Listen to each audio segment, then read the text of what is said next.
अस्सलामुअलैकुम वरहमतुल्लाहि वबरकातुहू स्टडी मशई प्रोग्राम दे मशरक स्पोर्ट्स और खैस्ता रहमान और मा सर मौजूद दे the one and only Imran Yousafzai कम चे द स्पोर्ट्स तजिया कारम दे और सरा प लोबो बांधे ढेर जबर नजरम साथी पहाड़ लोबो बहरहाल नन चे दमुग कम मौजूद दे पई नजर अचो चे world championship of legends the they Pakistan फातिहाना आगाज़ को और दास शे दे परुन मुंग पदे बांधे मुख्तसर खबर कड़े वखो लेजेंड्स यानी मशरान चकम क्रिकेटरान दिन गब्या मैदान तरा को शवी दी और खपला चकम जज्बा दोन वगखई पर लुम्बी मैच के पाकिस्तान चैंपियंस ऑस्ट्रेलिया चैंपियंस त चकम दे माते वर कड़े दा शान दे पाकिस्तान ऑस्ट्रेलिया खिलाफ 5 विकेटों शानदार फतह तरलासा कड़े द पदे खबर को यूनुस खान मिसबाउल हक शोएब मलिक और शाहिद अफरीदी शानदार कारकर्दगी खुद ले दा सीनियर लोगाड़ो साबित कड़े दा ची उम्र सिर्फ यो इंसदा और नूर समना नो दा टोल ख्वागा लफ्ज़ों इमरान यूसुफ जई से लिखली इमरान साहब स्टडी मशी मनना जी खैस रहमान साहब इमरान भैया सीधा को रेडियर इंटरेस्टिंग खोंदवर कार दे चे पजड़ो दिगुनो के नहीं जी पाखे او اصل کې دا چې کوم جمله دا زمام ډېر زیات خوښ شوی کنه چې ایج از جست ا نمبر ایگزیکټلی ٹھیک شو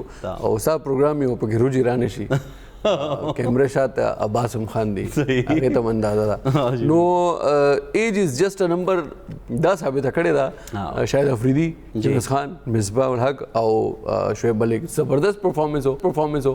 کتا سودا میچ کتلې و انټرېسټینګ میچ او ما د هایلایټس وکړو بیا ما مو کته تاسو اخر ورځ د خفقې دی چې دا نه شاهد افریدی چکی چوکیونه لګي بیا موږ مایوس شو هغه زبردست پرفارمنس کو جی انتهایی زبردست پرفارمنس ہو ایجباسټن کرکټ ګراوند انګلند کې دا سیکنډ میچ ہو دینه مخکې فرست میچ شوی هغه به موږ لګ لیټ خبره کو پہلے به پاکستان خبرو کولی چې پاکستان ډېر زبردست پرفارمنس کړی او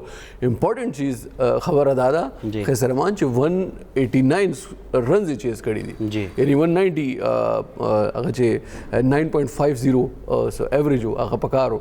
نو زبردست پرفارمنس کړی سٹارټ کې هغه چې کوم زموږ روایتي مسائل وی اوپننګ نه چلی کلا میډل آرډر کې سم مسلې راشي خو بیا پنځم وکټ چې کوم پارټنرشپ سټینډ او مصباح او یونس خان یونس کپتان دی د ټیم کې ټیک شو دي نو هغه بیا 90 رنز هغه یو پارټنرشپ جوړ کو ناغه کې پاکستان بیا زبردست او دا سے پورا د 20 اوورز کې یو ځای کې امداز ښکارې دونه چې پاکستان دا میچ بیلی یا کم سے کم هغه لاس نه وته دی یا چرته آسټریلیا چرته کم بیک کړی دی آسټریلیا بالکل دا ما چې کم هایلایټ شو او خټ ټیک ټاک زبردست دباو کې برډلی پکې زبردست مطلب ډېر خولي زبردست هغه کې بیټسمنان بالرز او فیلډرز آسټریلیا یو نوم دی خو زبردست میچ پاکستان ټاس ګټلی و او د فیلډینګ فیصله وکړه زبردست فیصله ولې چې هغه ګراوند چې دی خو یو امپورټنٹ شی پکې دا و چې هغه باونډري لګ نږدې کړی باونډري ډېر زیات غټ نه ولې چې لازمي خبره ده ګوري جی ایج از جست ا نمبر دا خبره صحیح ده خو بیا مطلب یو عام چې کم پلیئر اوس ټیم کې موجود دی 25 30 یا د ایج کې او بیا چې یو 40 پلس شي یا 50 پلس شي نو هغه لازمي خبره ده هغه پاور دومره نه خو هغه باونډري لګ نږدې کړو هغه نه باوجود جی پاکستان آسټریلیا چې کم بیټینګ کو هغه کې 189 رنز جوړ او 7 وکټس باندې او اورن فینچ ایکسټراورډنری هغه پرفارمنس او 68 رنز کړي خو زبردست پاورفل هیټینګ کړي دی ګراوند سلور وانه سایډونو باندې خط ټیک ټاک چوکې چکې زبردست فایټ کړو هغه نه علاوه بینډنګ دی هغه کستازین کې راځي وکټ کیپر وو اګنجه غونته بالکل زبردست بیټینګ وکاو سٹارټ کې 2016 کې چې کوم دا شروع شو پاکستان سپر لیګ هغه کې سب هم راغلی نو ما په خیال کوټا ګلیډیټرز کیو یا یو ټیم کې خو دې کړه دې پی ایس ایل هم کړه دې نو دیم تقریبا 27 رن جوړ کو نو سکور خیر دھیرے دھیرے ورته وای چې غلط زیاتې دو نو زما دا خیال چې دا سکور خو ډېر زیات کو اسنه چې بیا زمونږ هغه روایتي چې کم زمونږ مسلې مسائل شروع کیږي هغه خیر بیا شروع کې اخکارا شو شرجیل زر آؤٹ شو هغه نه علاوه کامران اکمل مخکې کامران اکمل آؤٹ شو یو چوکو یې لګو زبردست شاټ یې لګو هغه نه بس بیا کیچ آؤٹ شو شرجیل خان هم زر آؤٹ شو هغه 17 رنز جوړ کو خیر سویب مقصود او بیا نور چې کوم شعیب ملک هغه هم لږ بیټینګ وکړو ښه زبردست یو پارټنرشپ टीम लवर को नो आगे कम से कम दुमरा वो सोचे आगे यो बुनियाद बराबर शो आगे न पास बिया चिकम दी द्वाना आउट शो दी शेख मलिक चिकम शॉट्स वहल जो हैरान हुआ मतलब 40+ एज के दुमरा पावरफुल शॉट्स और बाउंड्री ने बार विसल बॉल दा आगा उस मतलब दा गेम केन दिया कश्मीर प्रीमियर लीग कता सगी फिटनेस हो गो रे ज रातलमा दे सेटता जी ची मतलब दा हो age is just a number यो बेला खबर दा गोरी जी दा सुमर प्लेयर्स दी उसम खपल ज़ान फिट साथी यकीनन और गोरे देखो उस मतलब दे टूर्नामेंट के लोग हम कही ठीक हो वसीम अकरम तास हो गए जी रमीज राजा तास हो गए वकार यूनुस तास हो गए दे यो कसम बताओ खेटा बना कारी संग चेस्ता दे या आगे वजह दादा चाही बिल्कुल मुसलसल प्रैक्टिस की हालांकि गेम न कही क्रिकेट न कही ख्वागे न बावजूद आगी फिट जान साथी और जका साथी आगी स्क्रीन बांधे राजी ठीक छो आगी कमेंट्री कही या चरते इंटरव्यूज दा पारा राजी टीवी ते राजी नो आगा खपल जान बिल्कुल और टोल न ज्यादा जचे अप्रिशिएट को मागा वसीम अकरम दे आगा ता पता था 96 ना आगे दा डायबिटिक बिल्कुल आगा चराला गले उधर पे खबर था ठीक छो तासु आगा उसम कता सो गोरे नो मतलब ठीक ठाक फिट माशाल्लाह अल्लाह दे वल्ला जुनर की जमुंग लेजेंड है जमुंग प्लेयर अदा से प्लेयर्स पादी द 2 W's पनुमा ने दीदवाना मशहूर वकार यूनुस और वसीम अकरम बिल्कुल और दी कम टीम के कम मैच की वो आगे के बख ज़बरदस्त विकेट है माथे दे और जमादा ख्याल ले कि वकार यूनुस न मख के माँ अकपल जुन के चरता विकेट माते माछे कतले ने दे जी मिडल स्टम्प अक्सर दे वहल हो धीरे पीसेस के बाद विकेट माछे वो रुदा से मतलब आगे ने पस शुभ अख्तर हमदा रिकॉर्ड देर गश करे दे बैबरेटली नो देने अलावा कोशिश बकूचे रियाज साहब मुंगसरा फरून हम कोशिश करे वही चरता नंबर बिजी हो या चरता ओके नन मुंगसरा लाइन माने मौजूद दी। अस्सलाम वालेकुम रियाज साहब, मेरी आवाज़ आ रही है आपको? वालेकुम अस्सलाम इमरान साहब। रियाज साहब बहुत शुक्रिया आपके वक्त का। कल भी हम कोशिश कर रहे थे लेकिन बहरहाल आपसे कल बात नहीं हो सकी। आज अल्हम्दुलिल्लाह आप हमारे साथ मौजूद हैं। रियाज भाई ये मुझे बताइएगा, 2-3 चीज़ें पूछूंगा। एक तो world championship of legends WCL जो शुरू हुई है इंग्लैंड में, आज उसका पहला दिन था। इंडिया ने भी अपना मैच जीत लिया इंग्लैंड से और पाकिस्तान ने ऑस्ट्रेलिया चैम्पियंस को जो है वो शिकस्त दी है। यानी पुराने प्लेयर्स को, सीनियर प्लेयर्स को, शाहिद आफरीदी, यूनुस खान, मिसबाह उल हक, शुएब मलिक, इन सबको देख के कहीं से नहीं लग रहा था कि ये लोग क्रिकेट छोड़ चुके हैं या जो है वो क्रिकेट से रिटायर हो चुके हैं। रियाज भाई बिस्मिल्लाहिर्रहमानिर्रहीम, बहुत शुक्रिया इमरान साहब। हाँ देखें, ये तो खैर बड़ी खुश आइंद बात है, बड़ी पॉजिटिव बात है, बड़ी अच्छी बात है कि हमारी टीम ने जो हाल ही में वर्ल्ड कप में दुख और तकलीफ दी लोगों को और जिससे लोगों के आंसू भी निकले और लोग, जाहिर है क्रिकेट पाकिस्तान का पैशन है, लोग जो है मोहब्बत करते हैं खेल से भी, खिलाड़ियों से भी। और जब फतूहात होती हैं, ये खिलाड़ी अच्छी परफॉर्मेंस देते हैं तो उनको कंधों पे बैठाते हैं, तो फिर उनका हक भी बनता है कि जब इस तरह की ख़राब परफॉर्मेंस हो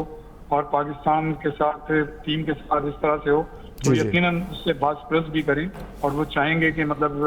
सर्जरी हो, जैसा कि नाम लिया जा रहा था। लेकिन देखें, जहाँ तक बात है पाकिस्तान चैंपियंस की, जिस तरह से उन्होंने शानदार परफॉर्मेंस का मुजाहरा किया, तो ये तो बड़ी अच्छी बात है कि उन्होंने उस थोड़ा सा गम को गलत किया है जो हमारी मौजूदा पाकिस्तान टीम ने दिया था। तो इससे एक खुशकुन तासुर आता है और ये चीज़ भी सामने आती है कि जो हमारे कम से कम माजी करीब के प्लेयर थे, उनकी जो मतलब क्रिकेट से लगाव, वो जितना इंटरेस्ट लेते थे, जिस तरह से माइंडली उसको मतलब ये कि बाकायदा फोकस करते थे अपनी टेक्निकल चीज़ों को और काफ़ी मतलब एक इन्हमाक से अपनी परफॉर्मेंस देने की कोशिश करते थे, तो उस लेगेसी को उन्होंने अभी तक बरकरार रखा है। बिल्कुल ऐसा ही है। उन्होंने अच्छी परफॉर्मेंस का मुजाहरा किया, यकीनन ये एक पॉजिटिव है, बड़ी अच्छी बात है। पाकिस्तान क्रिकेट के जो नौजवान खिलाड़ी हैं उनको उससे एक सबक भी मिलता है और उनको देखना चाहिए कि हमारे सीनियर खिलाड़ी इतना अरसा हो गया रिटायरमेंट के बाद, अगर वो इतनी अच्छी परफॉर्मेंस पेश कर रहे हैं तो यकीनन उनमें कोई न कोई अच्छी चीज़ तो होगी। रियाज भाई एक चीज़ ये बताइएगा कि यूनुस ने भी बड़ी ज़बरदस्त आज परफॉर्मेंस की। उन्होंने 41 गेंदों पर 63 रन बनाए। इसी तरह मिसबाह भी बड़ा अच्छा खेले, उन्होंने 46 रन बनाए। एक चीज़ जो बड़ी इंपॉर्टेंट नज़र आई, जो मेरे साथी हैं मेज़बान खैस्ता रहमान, वो भी यही बात कर रहे थे कि इनकी फ़िटनेस आज भी बड़ी ज़बरदस्त है। तो फिटनेस के हवाले से जो हमारी मौजूदा कौमी टीम के मसाइल हैं, उनको तो इन जो पुराने सीनियर खिलाड़ी हैं इनसे भी सीखना चाहिए कि वो आज भी मतलब अपने आप को, हालांकि वो रेगुलर क्रिकेट नहीं खेलते लेकिन उसके बावजूद उन्होंने अपने आप को फिट रखा हुआ है। रियाज भाई देखिए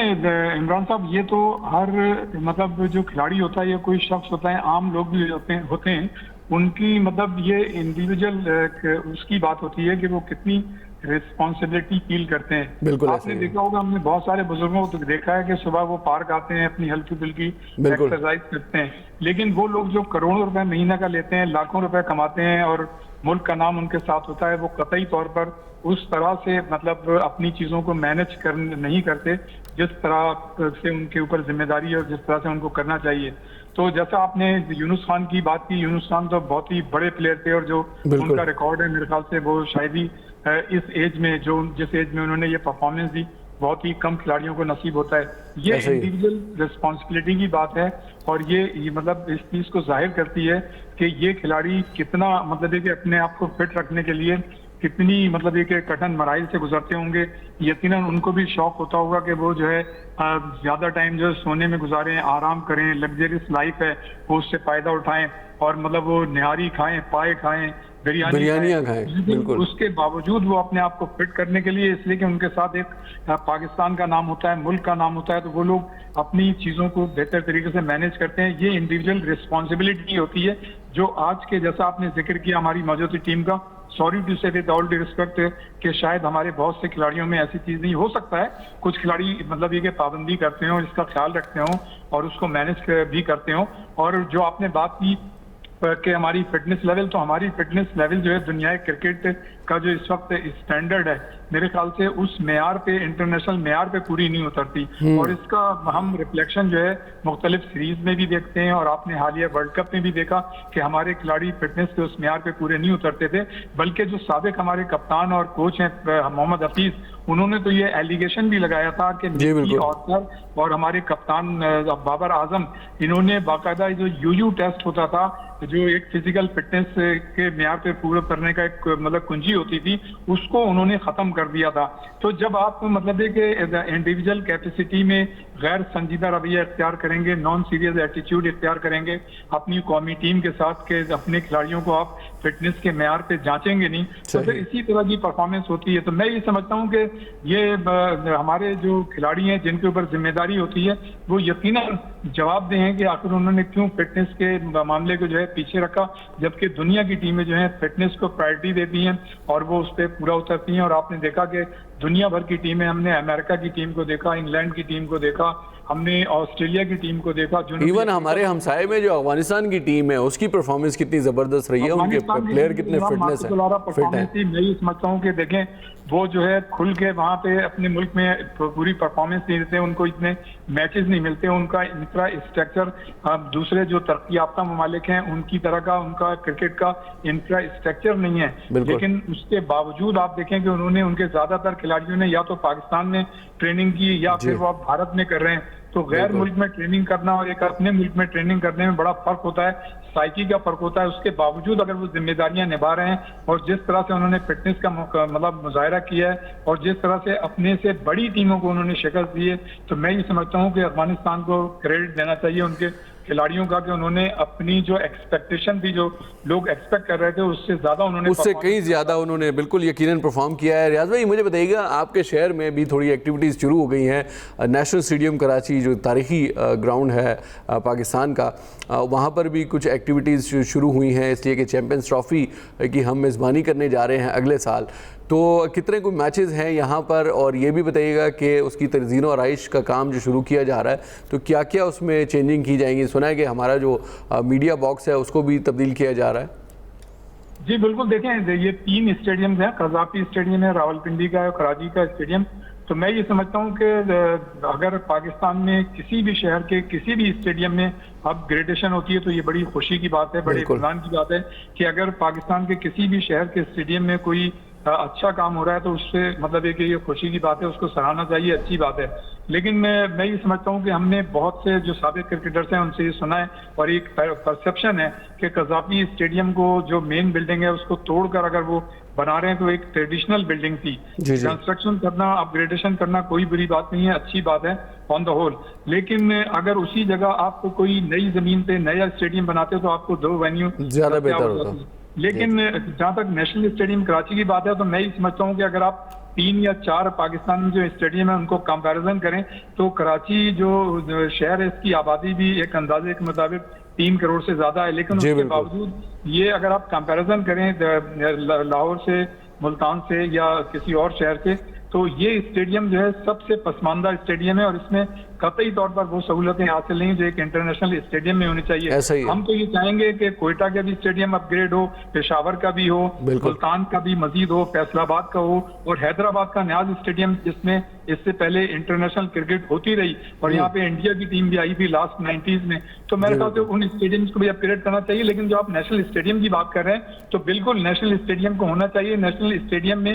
ये परसेप्शन एक है, बल्कि पिछले दिनों जाहिर है PSL में ये चीज भी सामने आई कि काफी मतलब यहाँ पे अक्सर देखा गया कि शायकीन उस तादाद में नहीं आए जितनी तादाद में आना चाहिए। लेकिन कम से कम हमें ये भी तो देखना चाहिए कि शायकीन क्यों नहीं आए। शायकीन इसलिए नहीं आए कि वहां पर वो सहूलतें नहीं है जो कि मतलब एक फैमिली अगर आए उसको होनी चाहिए। शायकीन आए तो देखें सिक्योरिटी पे तो कोई कंप्रोमाइज नहीं होना चाहिए, जहाँ जहाँ सिक्योरिटी चेक है वहां पे होना चाहिए। लेकिन सवाल ये पैदा होता है कि जब वो शायकीन स्टेडियम में आ जाते हैं तो उनको वो सहूलतें हैं या नहीं है, कतई तौर पर नहीं। कराची का नेशनल स्टेडियम वाहिद स्टेडियम है, अगर आप वहाँ पे स्टेडियम के मुख्तलिफ इनक्लोजर्स में बैठे तो आपको डायरेक्ट बराह रास्त खिलाड़ी नजर नहीं आएगा। वहाँ पे पिलर हैं, जंगले हैं, अजीब अजीब मतलब चीजें सामने लगी हुई हैं, तो विजन जो है वो क्लियर नहीं है। तो ये मुश्किलातें फिर ये कि जो बोतल पानी की बाहर 40 या 50 रुपए की मिलती है वो अंदर 120 रुपए की मिलती है। जो बिरयानी बाहर 100-120 रुपए की होती है वो अंदर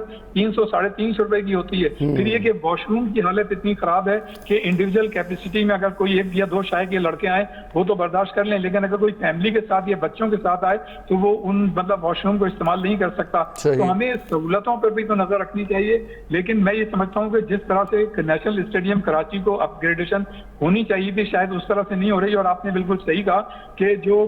मीडिया बॉक्स है वो मेरे ख्याल से जो है सामने बना रहे हैं। लेकिन मैं ये समझता हूँ इन तमाम चीजों के अलावा अगर कंस्ट्रक्शन हो रही है तो ये हम इसको जो है पॉजिटिव अंदाज में देखते हैं। कम से कम कुछ नहीं तो कुछ कई सालों के बाद नेशनल स्टेडियम में काम तो होगा। मैं तो ये कहूँगा कि हमें कोयटा के स्टेडियम्स को अपने जितने भी इंफ्रास्ट्रक्चर हैं हमारे मुख्तलिफ स्टेडियम के उनको हमें अपग्रेड करना चाहिए, चाहे वो मुल्तान का हो, पेशावर का हो, कोयटा का हो, फैसलाबाद का हो या हैदराबाद का हो। जितनी स्टेडियम बनेंगे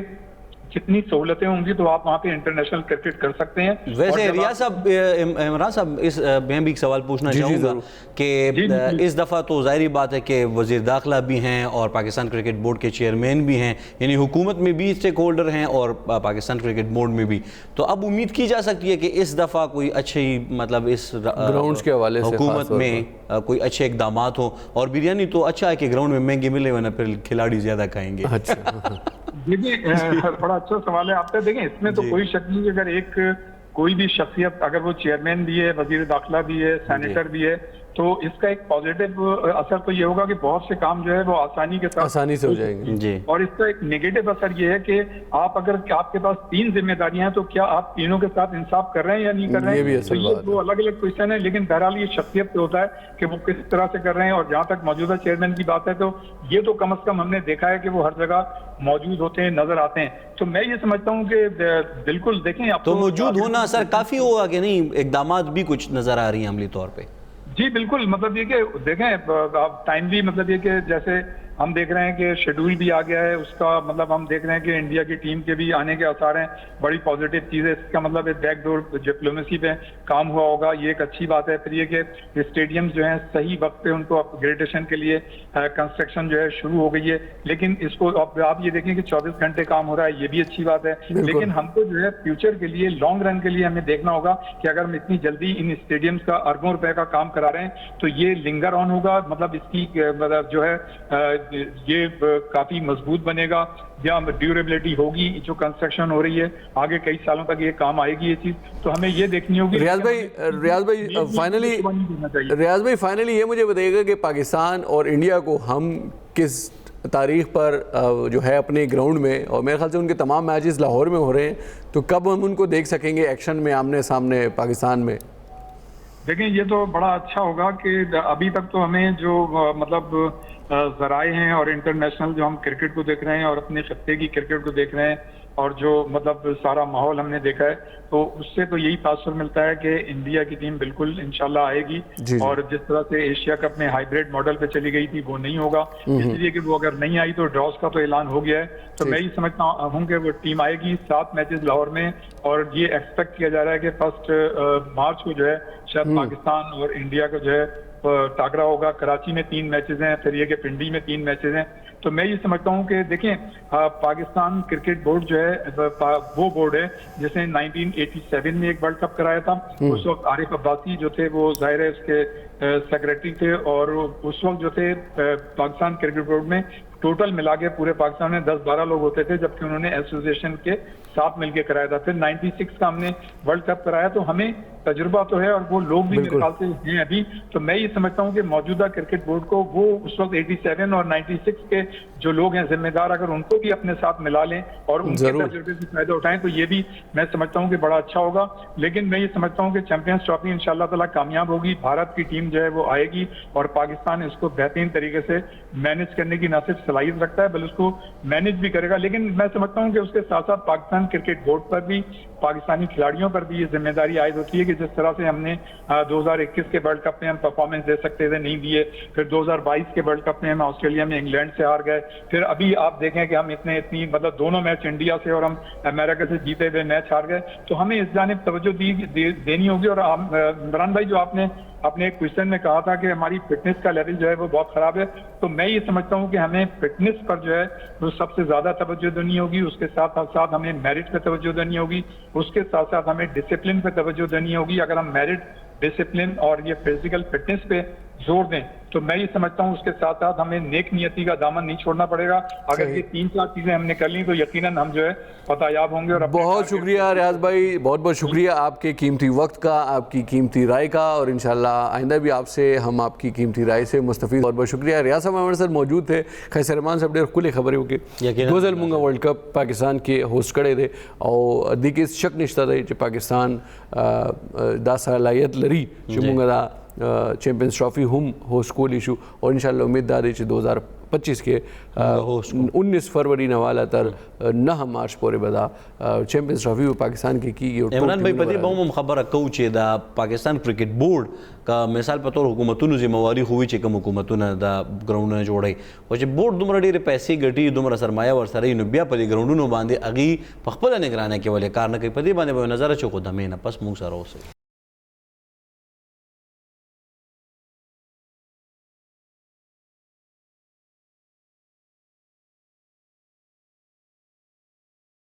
जी जनाब यो वारे बिया हर कले और यकीनन चिमुंगा व खबर कहूँ सिंह जमूँ कावा या खपाते शोदा शांति द पाकिस्तान क्रिकेट बोर्ड का जिम्मेवारी अगस्ते वे करना ग्राउंड न बदा सीनो द ग्राउंड्स बेसिकली असल के चिकम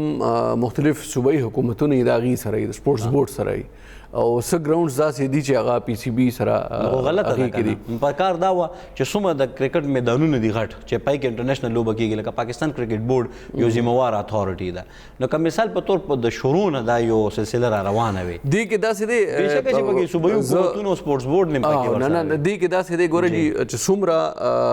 कतासो मुख्तलिफ खारूनों के च कम गट ग्राउंड्स दी अगी कतासो गोरे नो आगा ग्राउंड आगे वाला जो कम क्रिकेट एसोसिएशन दे आगे कंट्रोल की भी जी इवन कहता सो इंडिया के सुमर द चेन्नई के बंगलोर के दिल्ली के मुंबई के सुमर ग्राउंड सी ना आगे चे अलता मुतालिक चे कम खार एसोसिएशन क्रिकेट एसोसिएशन आगे अंडर की भी और दा से कल हमने की चे और बोर्ड चे दे आगा वाखली दा ग्राउंड और आगा चले वाले चे दे ब्या नूर कारूना पके ज्यादा भी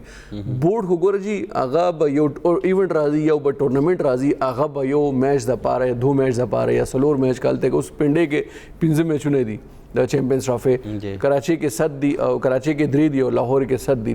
دی نو د 7 میچز دوران کې به دا ټول ګراوند چې دی دا پی سی بي سره کنټرول کیږي خو دین علاوه دلته بیا نور ډومېسټک کیږي دلته ټورنمنټس کیږي دلته نور دین علاوه سم مقابله ټورنمنټس کیږي نو اخر د پاره دا اوپن وي کچره دا ټوټل پی سی بي سره وینو بیا پی سی بي خو لازمي خبره داغه چې خرچه کوي هغه به دا غواړي چې دا ګراوند خراب نشي دا پیچ دیم خراب نشي نو دا یو سړی خبره کوي کابل غواړي کماڼه ما ته خو ماڼه پکار ده کنه لکه زه دا وایم چې کله اوس مونږ ته انټرنیشنل لوبغاړي راځي او دلته کې انټرنیشنل ایونټس مونږ کوو اوس دا کرکټ بورډ کې او سپورتس بورډ کې خو چې ګراوند مونږ ته دستیاب وي او اپډیټ وي او اسپیشلی انټرنیشنل سټانډرډز سره عمران بھائی چې نور دنیا خپل ګراوندونه برابر ساتي زمونږ په قیوم سټیډیم باندې په کروڑونو روپیو لګي دي نه وړاندې قیوم سټیډیم خو بیسیکلی یو هغه ډیفرنٹ سپورتس اکټیویټیز د لپاره د فوټبال د کرکټ اکیډمي شته او کرکټ ګراوند نشته هغه کې هاکی شته هغه کې جمنازیم دی هغه کې نور شیونه شته لکه هغه باندې بیا په مینټیننس باندې هغه پیسې ارباب نیاز یس دا یو انټرنیشنل کرکټ ګراوند دی او د علاوه پیسې مختص شوی وکارم ایگزیکټلی بیا پوره کیږي اوس ان شاء الله امید ده چې ضرب کوشي ولې چې دا حیدرآباد سپورتس کمپلیکس هم تقریبا ریډي شو او پکار دا چې اوس دې ځل کم سے کم دا اوس چې را روان کال کې به پی ایس ایل کیږي نهم ایډیشن نو پکار دا چې دې کم سے کم یو میچ په خبر لا نمائشي میچ دی راکې ایگزیبیشن میچ دی راکې خو چې دا یو میچ راکې چې دا ټیمونه پېښور زلمی او هر یو ټیم دی ور سره دلته یو کستا سوزین کې وی 13 کال کې چې اتم دا پی ایس ایل شوی نو بوکټي کرکټ سټیډیم کوټه کې دا شوی یو نمائشي میچ ایگزیبیشن میچ شوی په کار دا چې دلته موشي او عمران بھائی مخکې خو په دې قیوم سټیډیم کې انټرنیشنل میچونه کېده نه انټرنیشنل میچونه قیوم سټیډیم کې نه دي شوی هاکی شوی دي کرکټ الته کې ګراوند نشته دی دا ارباب نیاز کې شوی دي ٹھیک شو اوس دا حیدرآباد سپورتس کمپلیکس جوړی نو کتا سو ګوره دا قیوم سټیډیم کا خبره کوي نو دلته یو هغه هاکی ګراوند شته دی هغه انټرنیشنل سټانډرډ دی او شټرف والا ګراوند خو زبردست لالا ایوب هاکی سټیډیم دا لالا ایوب د سید عاقل شاه صاحب چې کوم سپورتس منسټر دلته پاتې شوی دی هغه والد صاحب نو دلته کې دا ګراوند هغه په نوم دا ډیر زبردست د لالا ایوب صاحب چې دی هغه ډیر زبردست هاکی پلیئر نو اوس به مونږ راځو خپل د موضوعات ته او T20 ورلد کپ ګټلو والا ټیم چې دی انډین کرکټ ټیم هغه رسیدلې دی ممبئی ته او ممبئی کې هغه چې کوم ټیم دی دلی ته رسیدلې دی الته کې چې کوم هوټل والو هغه زبردست دی استقبال وکړو زبردست هغه سپاره کې کم جوړ شو سپیشل مشروبات هم ډېر کولې دی زماغي شوی دی ډېر علاوه هغه بیا پرایم منسٹر سره ملاقات وکړو هغه نه پس ممبئی روان شوی دی او ممبئی کې بدلته دی یو اوپن بس روډ شو کې به پارټیسپیټ کوي مطلب یو اوپن فیملیز لپاره مینوالو لپاره چې کوم کرکټ لورز دی هغه لپاره نو هغه به خو زبردست اوپن چا سره ملاویږي مطلب دا چې ملاقاتونه به خبره ای به تعریف بیا ما خام کې عمران بھائی په دې خبره کوو وانکړې سټیډیم کې یو تقریبا هم دی ماشاءالله او دې د سرو باندې خبره کوو نه راغله چې څوک ګټه کوي نو هغه ته بیا ستاینم کیږي دماغ لو هغه نه پس بیا واپس راځو موږ سره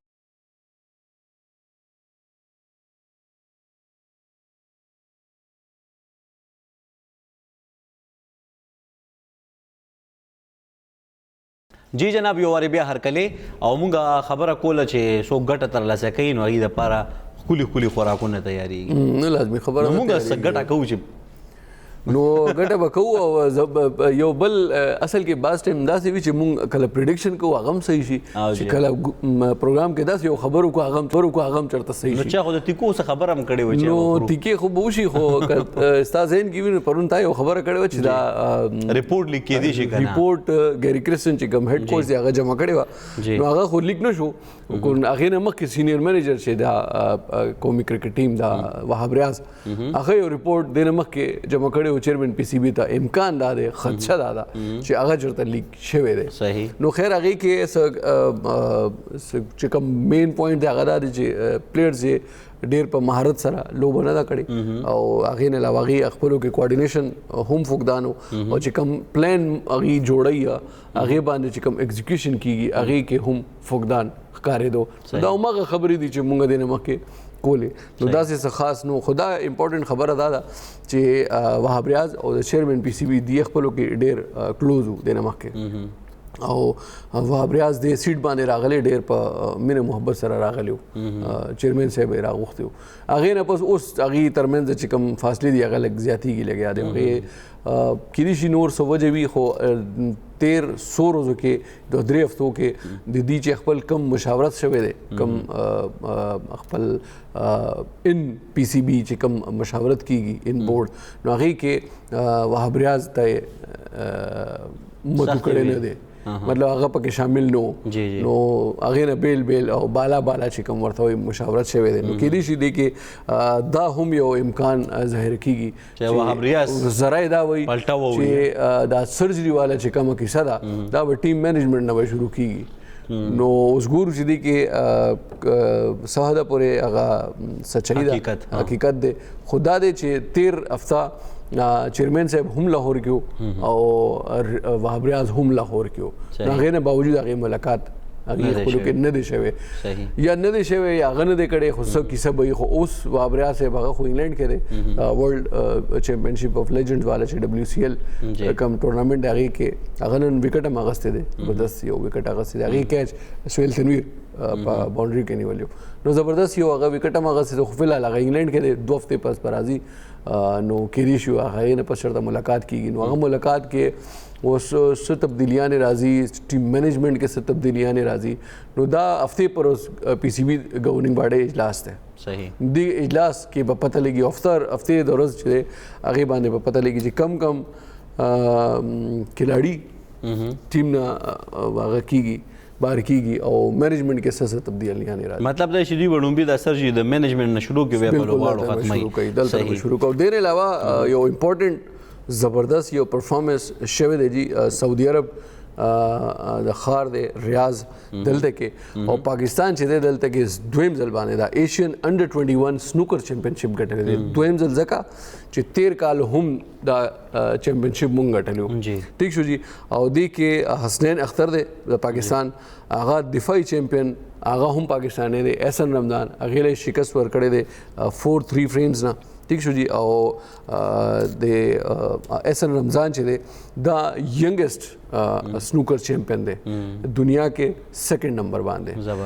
چین یو هغه د یان بنګاټو یو نمونه د دې لږ مشکل خو کې نشم دا مطلب وي نو چین یو پلیئر دی یان بنګاټو هغې نه پس دا سیکنډ ینګسٹ سنوکر پلیئر دی چې چا دا امیچور ورلڈ چیمپئنشپ سنوکر ګټلی دی 2024 کوم دې کال کې او دې چې کوم ټایم ګټلی دی د عمر 19 کال دا زبردست یو هغه دی ینګ ایج کې او 13 کال احسن رمضان همدغه دا انډر 21 چې کوم سنوکر چیمپئنشپ و دې ګټلی و دا ایران یو پلیئر و میلاد پورالی دې له شکست ورکړی نو ایشین انډر 21 سنوکر چیمپئنشپ یې ګټلی و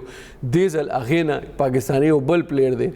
حسنین اختر هغه وګټله نو ټایټل هم بیا هم پاکستان کې پاتې شو چیمپئن یې بدل شو دې نه علاوه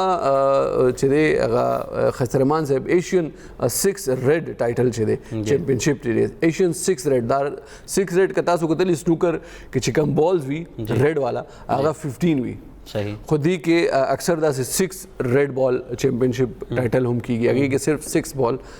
په ټیبل باندې پروت دي نو د دې پاکستان اویس منیر دی د ایشین 6 ریډ بال چیمپئنشپ ته دی دا هم ګټلی دی او فائنل کې د هانګ کانګ د نینسن وان 3-6 نه دی شکست ورکړی دی او کوشش کوو چې موږ سره چیرمن د پاکستان سنوکر فیڈریشن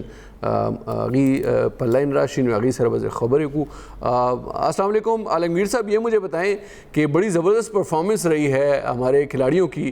اور یہ بھی مجھے بتائیں کہ آنے والے دنوں میں کیا دیکھ رہے ہیں ان کی پرفارمنس اور ساتھ ساتھ ان کو جو انعامات ملتے ہیں سر اس کے حوالے سے بھی ذرا بتائیے گا کہ وہ ان کو بر وقت اس کی ادائیگی ہو جاتی ہے یا وہ ابھی بھی معاملات ڈیلے ہو جاتے ہیں عالمگیر صاحب السلام علیکم میں آپ کو بہت مشکور ہوں اور پاکستان سنوکر فیڈریشن نے ہمیشہ پچھلے 40 سالوں سے پلیئروں کے اوپر بہت محنت کی ہے اور हम समझते हैं कि हमने कोई भी इंटरनेशनल इवेंट जो है एशियन और वर्ल्ड लेवल के जितने भी इवेंट हैं सब में हमने पार्टिसिपेट किया है, और तो हमारे पास फंड हो या ना हो। बट आई एम श्योर अभी जो आईपीसी मिनिस्ट्री है, सेक्रेटरी आईपीसी नदीम इरशाद साहब हैं और पीएसबी के नए डीजी हैं, ये सब लोग बहुत पॉजिटिव और अच्छे लोग हैं, और मुझे उम्मीद है कि हमें इनकी सपोर्ट मिल रही है और मिलती रहेगी। और इसी तरीके से पाकिस्तान के लिए एजाज़ात जो है हमारे बच्चे जीतते रहेंगे। ठीक,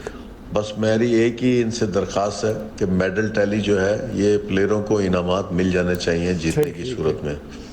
और इसमें डिले नहीं होना चाहिए। बस एक ये चीज़ रह गई है जिस पे हमारी उनकी निगोसिएशन चल रही है मिनिस्ट्री ऑफ आईपीसी के साथ, कि हम मेडल टैली ऐसा बना लें कि हर प्लेयर को पता हो कि वो गोल्ड जीते तो उसको कितने पैसे मिलने हैं, सिल्वर जीते तो कितने मिलने हैं, और ब्रॉन्ज मिले तो कितने मिलने हैं। बिल्कुल ठीक। मैं समझता हूँ as a chairman Pakistan Snooker Federation मैंने बहुत कोशिश की है, और मैं काफ़ी लेटर लिख चुका हूँ, और मुझे ये एश्योरेंस दी गई है सेक्रेटरी आईपीसी और पाकिस्तान स्पोर्ट्स बोर्ड की तरफ से कि हम इसको इम्प्लीमेंट कर देंगे। तो हमने उनको बहुत ऑप्शन दिए हैं उसके अंदर, अब उनका जो दिल करे करे, बट स्नूकर के लिए तो कर दें मेरे ख्याल में, क्योंकि स्नूकर ने पूरे इस 30 सालों में पाकिस्तान में सबसे ज़्यादा मेडल्स लिए हैं।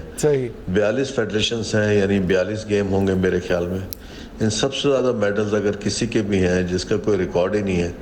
वो सब स्नूकर के हैं। तो मैं समझता हूँ इतनी अच्छी और काइंड परफॉर्मेंस होने के बाद गवर्नमेंट सपोर्ट कर रही है, और फाइनली हमें अच्छी सपोर्ट मिल रही है। बहुत शुक्रिया आलमगीर शेख साहब, बहुत शुक्रिया आपका, आपके वक्त का, और यकीनन बड़ी ज़बरदस्त परफॉर्मेंस रही, और हम आपको भी मुबारकबाद पेश करते हैं। और यकीनन ये स्नूकर का खेल ऐसा है कि इंडिविजुअल है, लेकिन आपकी ये बात 100% दुरुस्त है कि जो खिलाड़ी हैं उनको कम से कम उनके जो इनामात हैं वो बर वक्त मिल जाने चाहिए। और फिर ये भी बड़ी अहम बात आपने बताई कि 42 फेडरेशन हैं, और सबसे ज़्यादा पाकिस्तान ने जो मेडल्स जीते हैं वो स्नूकर में जीते हैं। नो खैर घट खबर है दादा शायद पैसे और इनाम पर वक्त मिलावी जो बेसड़ी जो की जगह लगड़ी लाजमी खबर है। और दा गेम खुद ही इमदा से मतलब दा ची दी कि अमूमी तौर बांधे मुंगो गुरु नो मुख्तलिफ क्लब्स के कम दा लूबीगी नो पाई कि आइदा कोशिश की चलता पैसा पकी उगटू, और हर यो कार जो सड़ी खपल लाइफ या खपल वक्त आइदा पारा मतलब नुम प्रीशियस टाइम यो आगे तक डेडिकेट कई वर्ता नो पाई चाहिए बया इनामुना पर वक्त मिलावीगी नो दा इनामुना और इंटरनेशनल सतह बांधे मुतालिका और कई किस्सा ददी से तरतीब ददे असल की तरतीब दावी ची दा हो आगा खो चे अलत से मिलावीगी आगा खो बेल आगे टाइटल सरा या मेडल सरा चिकम कैश प्राइज मिलावी आगे बेल दे दा सर के पाकिस्तान की पॉलिसी जोड़ से हो चिकम प्लेयर बा इंटरनेशनल इवेंट के पाकिस्तान दा पारा गोल्ड सिल्वर और ब्रॉन्ज मेडल गटी आगे तपयो मखसूस अमाउंट बवरता मिलावीगी, और दा ज़रूरी दा गोरे जी यो प्लेयर जे आगा ढेर ज़्यादा मेहनत की उस चिकम दा एहसन रमज़ान दे या हसनैन अख्तर दे दा यंग प्लेयर्स दी टिक्शुली दी और दी मुस्तकबिल ढेर ज़्यादा रोशन दे कता सो इन्वेस्टमेंट जक कई गोरे जी दा स्नूकर चे दे इंतहाई मुश्किल और इंतहाई ग्रान मतलब गेम दा से नहीं चिदा मतलब यो बस्टी कुचत के जान था दे स्टिकम ढेर ज़्यादा ग्रानी है दी बॉल्स द टेबल द ढेर ग्रानी और ब्याच कम टेबल बांधे या कम इंटरनेशनल स्टैंडर्ड वाला टेबल बांधे दी लो बाकी आगा एक्स्ट्राऑर्डिनरी ग्रानी आगा दल तक कम स्नूकर क्लब उन्हों के कम टेबल ही प्रूती का ना आगे ना ढेर ज़्यादा ग्रानी माँ यो खास शख्सियत सरदा टेबल का तो ना आगा यो काने बोरला तकरीबन पिंजो लशपगो कसानो बदा कानी न्यू पास में के जोल नमोरते चिदा तास दुमरा गड में जावी चिदा बाल पदी बांधे से कख खुरी भी एग्जैक्टली अंदाज है देने अलावा खैसरमान जब दाम दे जे उम्मीद है कि दा यो को अंडर 21 स्नूकर चैंपियनशिप पुशो बल दा एशियन 6 रेड टाइटल हम पाकिस्तान को टला उम्मीद है कि उस यो ACBCS Asian 15 red men's championship snooker championship जे अगर रवान दे दा टीम चैंपियनशिप दे के हर मुल्क न चे टीम राजी दो प्लेयर्स मुश्तमिल रही नो दी के पाकिस्तान होम दे के ज़बरदस्त आगाज़ करे दे और इफ्तिताई रोज़ शो आगे बाने मेज़बान सऊदी अरब और म्यांमार तय शिकस्त वर करे दे पाकिस्तान चे कम टीम दे के असजद इकबाल दे और अवैस मुनीर دا دوه د ټیم کې شامل دي او دی چې د ناک آؤٹ راوند لپاره هم کوالیفای کړي دي او دا هم درته وایم چې سعودي عرب نه په 3-0 باندې ګټلې دي او میانمار لا هم 3-0 نه شکست ورکړي دا یو زبردست امپورټنٹ ګوري جی 2 میډل تا سره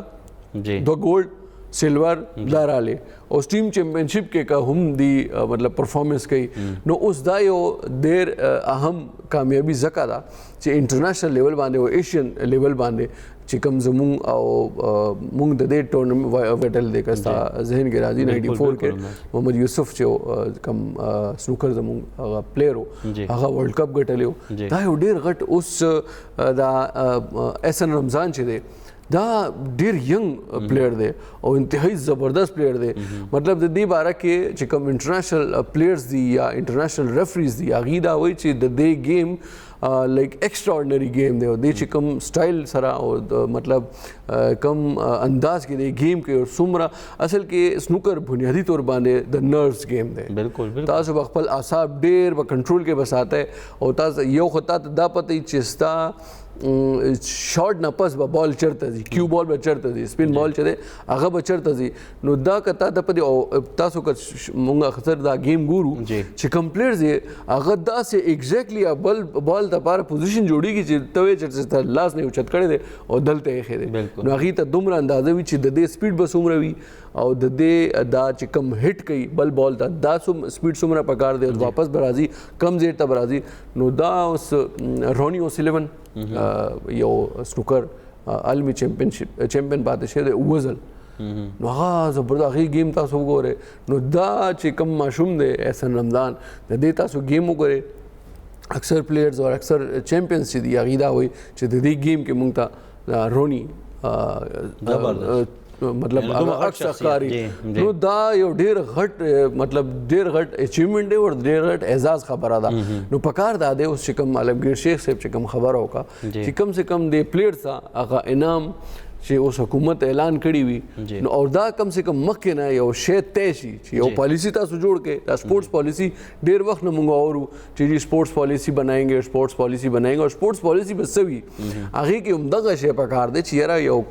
پلیئر دی که ایشین لیول باندې هغه ګولډ راوړي هغې ته دومره پیسې ورکوي سلور راوړي دومره ورکوي برونز راوړي دومره پیسې به وله ورکوو ټیک شو او دا پکار دی دا ګورئ هغې د محنت یو هغه دی هغې ته ستاینه کول دی چېرې تا ډېر محنت کړی دی دا ستا انعام دی او که ورلډ لیول باندې چېرته میډل اخلي ګولډ اخلي سلور اخلي برونز اخلي هغې دپاره دومره انعام پکار دی بیا ستاسو خبر چې طے شو بس بیا خو ورکول او نو آسان به هم وي که نه او دې نه علاوه اولمپک کې هم پکار دی چې اوس اولمپک کې دې ځل زمونږ دو درې کسان تللی دي امید دا دی یو کشماله طلت دی هغه شوټینګ کې مونږ تیر پروګرام کې چېرته ذکر هم کړی و هغه هم سلیکټ شوی دی پیرس اولمپکس کې دې نه علاوه ارشد ندیم دی جیولن والا نو انشاءالله امید دا دی چې چېرته میډل به راځي میډل به راځي او ښه ډېرې به راځي انشاءالله بهرحال عمران بھائی ډېره زیاته مهرباني کتونکو ستاسو مننه انشاءالله سبا له خو نه بلکې اوس به پروګرام د پیر نه تر زیارت ورځې پورې وي او ماښام شپږو نه تر اوو بجو پورې نو انشاءالله د پیر په ورځ به بیا تاسو سره ملاقات کېږي په مخامخ